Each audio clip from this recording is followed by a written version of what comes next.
Көптен күткен Ағеспеге келдік. Қызылордадан Сексеуілге 400-ден аса километр жүрдік. Одан Сексеуілден мына жаққа қарай 70 километр. Міне видеода басқа ғой, мынау өмірде кайф қой мынау. Ема, ыстық кәдімгі мынау. Брат, ыстық. Кәдімгі. Ё-майо. Достар, мынау деген ғажап қой, ғажап.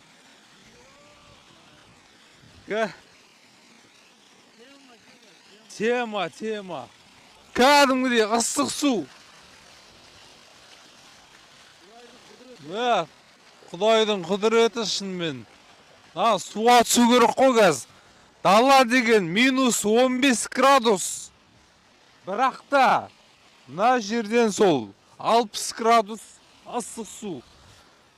Ай далада ағып жатыр. Әдемілеп тастар істеп қойыпты. Бұлай қарай жүрейік қазір. Нәердің бәрі влажный екен. Бұлай қарай ағаттан нәерде бассейн бар. Мына жерлер уже нормально. Анаяқ ыстық. Мына жерлер шамалы уже суған. Где-то 55 градустай. Тамаша. Қазір мына жақтың температурасын көрек. Мына жақ где-то 40 градус. Мына жақ 40 градус ыстық. Бір риза болғаным, қоқыс жоқ. Басқа жақтағыдай мына Жауырған, Шымкент жақтарда қоқыс тастап кетеді. Мына урна жасап қойған, адамдар урнаға салған.